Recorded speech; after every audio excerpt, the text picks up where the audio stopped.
Como vai, pessoal? Tudo beleza com vocês? Ontem eu saí para pedalar, fiz um treino um pouco mais curto e percebi que existe um tema sobre aquecimento e alongamento que muita gente ainda é um mito para algumas pessoas no ciclismo, mas é importante a gente falar sobre ele aqui porque é de extrema importância e muita gente ainda não sabe a verdade sobre o que é importante de fato no ciclismo. Alongar é importante?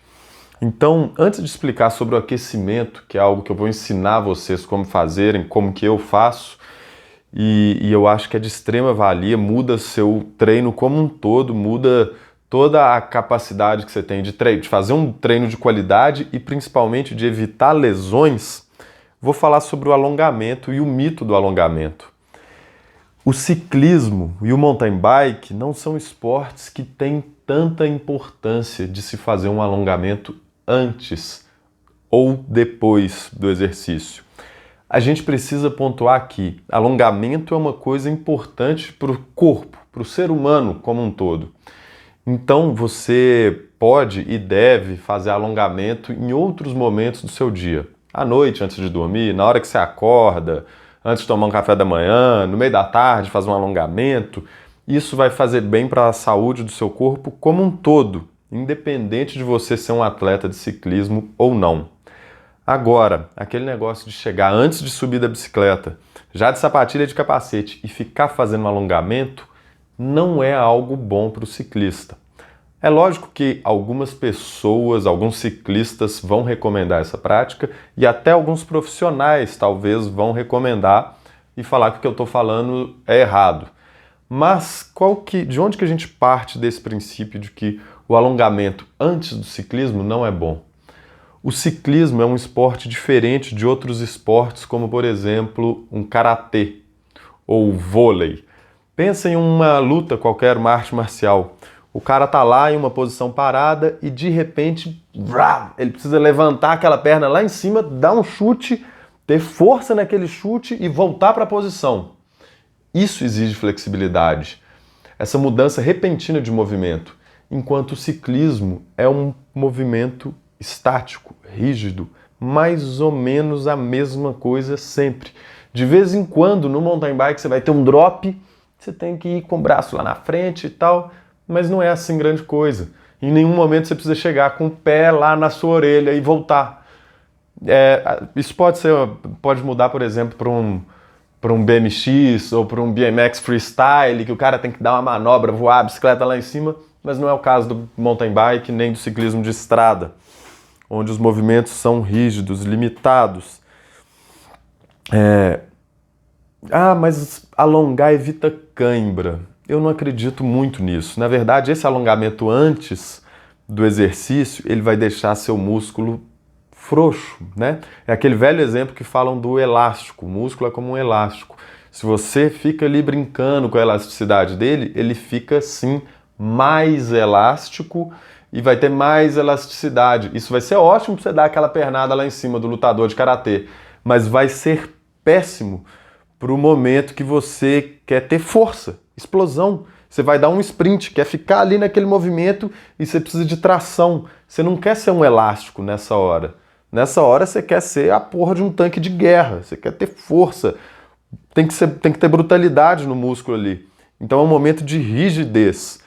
Que pode sim, essa rigidez toda pode sim ocasionar uma cãibra. Mas nós estamos falando mesmo de tensão muscular, né?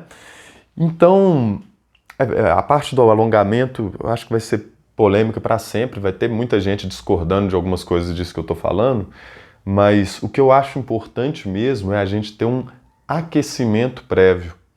Isso talvez vai evitar você ter cãibras durante o seu exercício ou competição, principalmente. Então, antes de uma competição, aquecimento. Antes de um treino, cara, subiu na bicicleta, tenta pegar leve nos primeiros 15 minutos. E isso é uma coisa que muita gente tem dificuldade. Eu lembro que eu saía para treinar com alguns amigos meus e eles começavam a pedalar rápido já no início do treino. E eu falava, cara, eu não vou, pode ir. Acho que é por isso que eu gosto de pedalar sozinho até hoje, porque tem alguns momentos que eu falo, é hora de eu tirar o pé, é hora de eu acelerar, é agora.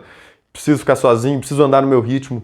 O início do treino, vai devagar, deixa todo mundo ir lá para frente, não é a hora de você botar fogo nas suas pernas.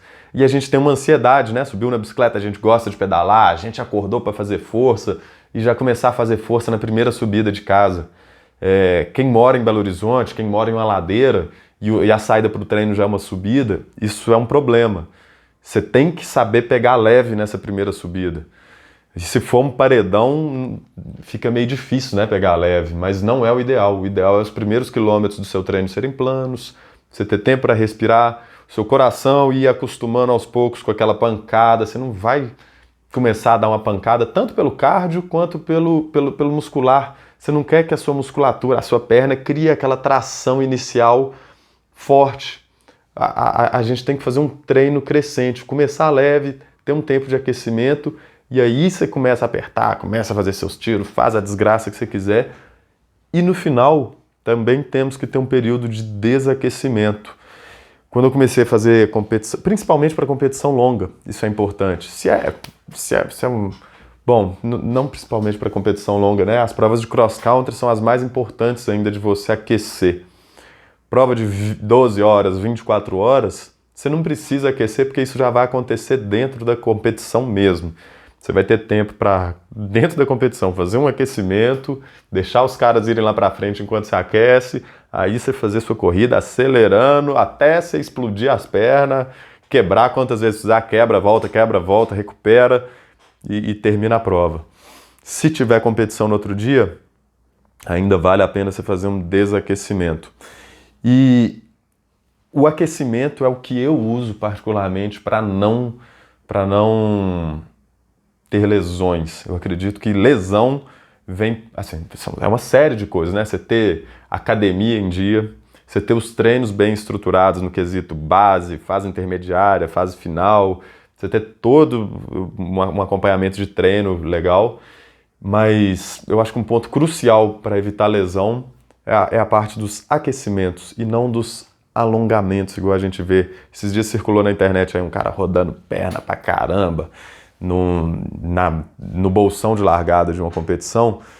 É individual, provavelmente esse cara vai ter os motivos dele para falar por que ele gosta disso, mas eu acredito que não é legal. Cria essa, entre aspas, frouxidão dos músculos, que é uma coisa que a gente não precisa no ciclismo. Outros esportes você precisa sim dessa frouxidão, dessa elasticidade, enquanto no ciclismo a gente precisa de rigidez, tensão, enquanto o aquecimento é o que vai colocar as coisas no lugar. É igual esquentar uma panela, sabe? É igual fazer um brigadeiro. Você não pode chegar com a panela quente e tacar uma água gelada lá dentro que trinca tudo.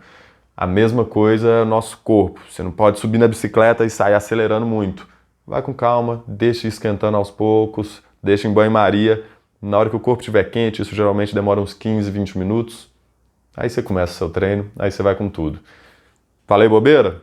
Discordam da minha experiência? Vamos discutir aí que nós temos espaço e tempo demais. Valeu, brigadão!